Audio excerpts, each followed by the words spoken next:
A few weeks ago, I posted a YouTube short about the lack of firearms training for both police officers and new recruits. And it blew up. Thousands of views, tons of comments. And you'd be surprised how many police officers reached out to me about other training issues that they're fed up with in terms of hiring new police officers.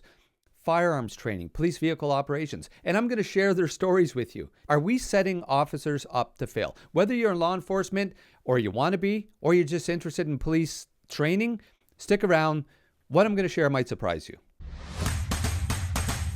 Now, when I started police college, I walked in thinking that everybody would at least have some experience with firearms. I grew up around hunting, police officers. Firearms were kind of a way of life. But on day one, I learned that there were new recruits who have never held a firearm before, never even been near a firearm until after they were hired as a police officer, as a cadet. And I'm talking never touched a pistol, never fired a shot. Their palms were sweaty, hands shaking, like the song. They even dropped the firearm when trying to learn how to draw it from the holster. And that's just during the standing drills at the range, not high-stress, scenario-based training. Now, these are people that in just a few months, they'll be out on the street carrying a loaded firearm as part of the job. You have to pass firearms training. And listen, it can be intense for some at police college. Range time, stress drills, so works. But once you're on the road after training, you only have to requalify once a year. 1 day of training. And it's actually only a few hours of training when you really break it down.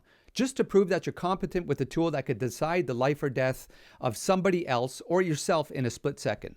So just think about that. If you're a surgeon, you don't practice surgery once a year. If you're a pilot, you don't just practice flying a plane once a year to stay sharp. So why is it enough for cops who carry a firearm? And this goes for all use of force options that a police officer carries with them. Their ASP, baton, pepper spray, taser, handcuff retention, you name it. How do you go from not knowing the basics of a firearm to being ready to carry a firearm on duty? And I'm not saying every cop needs to be a sharpshooter, but when you're dealing with a use of force option that critical, which changes people's lives forever, shouldn't the training be more frequent? I would love to hear your thoughts on this, especially if you're a cop or an ex-cop. Is 1 day a year enough? Now, I got to say this. A lot of the instructors, they know their stuff. They're fantastic. They've been there, done that. My dad was part of the ETF, the Emergency Task Force, most of his career. And towards the end of their careers, they were the instructors. So his old teammates from the gun team were the instructors teaching firearms training and such. Very, very knowledgeable. They know their stuff. So basically, the people that I grew up with, my dad's partners, the people that I knew were extremely well trained. And I just naturally thought that everybody was like that. Now, let's shift gears here a little bit, literally, to police vehicle operations, PVO. And if you thought firearms training was sin, wait till you hear about driving. So a buddy of mine who taught PVO at police college, he reached out to me after my short and his stories.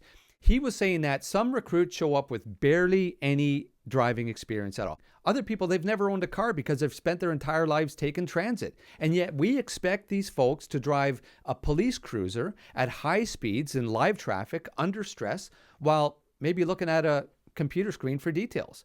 Driving as a police officer, it's not about getting from point A to point B. It's performance driving while maintaining distractions like radio, sirens, mobile data terminals, MDTs, the workstations. So my friend, he said some new recruits, they struggle to drive, let alone handle all that. They swerve, they drive too slow, too fast, and they're already nervous. They're a nervous wreck before they even arrive. They've already burned so much mental energy navigating their drive to the call that they're not at their best for whatever's waiting for them, whether it's a domestic call or a foot chase, anything. And it gets even more interesting. Some police services, they train their recruits in live city traffic. So they're expecting them to perform at a level way beyond the comfort zone.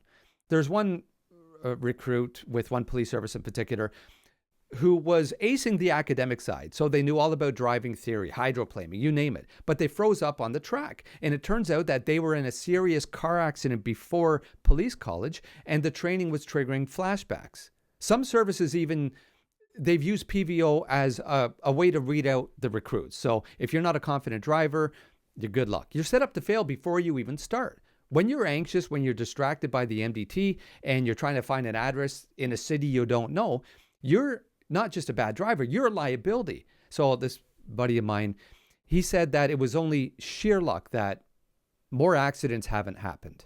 And that surprised me as well. I remember this is many, many years ago, it was actually called pursuit training. It's called something different now. There was all kinds of terms such as tagging the base that the officers had to learn while they're driving at high speeds. Now, I was racing go-karts, and I've driven farm equipment, machinery, tractors, everything else. So I was fine with that. But imagine you're on a high-speed track like you are in police college, and you're supposed to understand wide turns and tagging the base and everything else it's a recipe for disaster. So why does this matter? Why am I telling you all this? Training isn't about checking boxes. It's about keeping the people safe. Cops, civilians, everybody. If the officers aren't confident with their firearms, they hesitate in a crisis, they make a mistake, or if they can't drive under pressure, then they're a danger on the road before they even get to the call. And when police services, they prioritize optics over real readiness, like pushing recruits through for stats or skimping on training to save money, we all pay the price. I'm not here to bash policing, okay? I loved my 20 years on the job, and I know how tough it is, but we need to do better. One of the best definitions that I've heard of love is willing the good of another. If you love someone or you love something, you want them to succeed. Some of the people who are angry at the state of the country, for example, and they speak out, they're not speaking out of hate. They're speaking out of love because they've seen things get bad and they genuinely want it to do better. They want to see things improve. Listen, I'm 50 years old. I've been around cops for 50 years now, my entire life.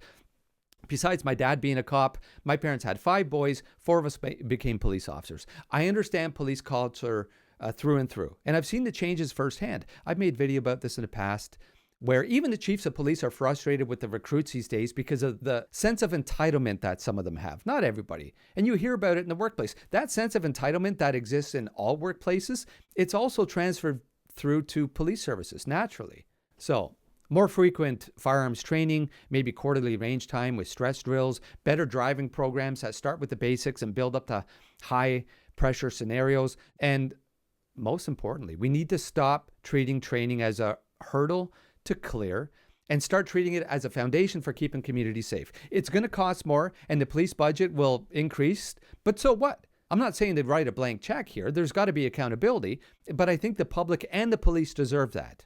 There's an organization out there in particular, the Coalition for Canadian Police and Reform, who are looking to change things up. We hear it all the time. We need police reform, but what does that even mean? I made a video recently where I interviewed the president and also former police chief, and I'm going to link it at the end. I'll also put the contact details in the description. What they're striving for is police excellence. I'm not a spokesperson for them. They may not even agree with everything that I'm covering in this topic or other topics. I just think you should check it out. It's a very forward-thinking organization.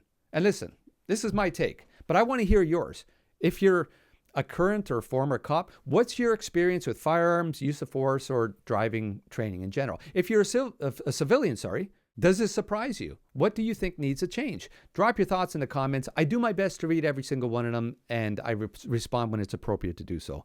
And listen, if you find my content helpful at all, please consider subscribing to my channel. If there's something you would like me to cover in the future, please let me know. And listen, thanks folks for watching. I really appreciate you taking the time. And until the next one, stay sharp, stay safe, stay Canadian.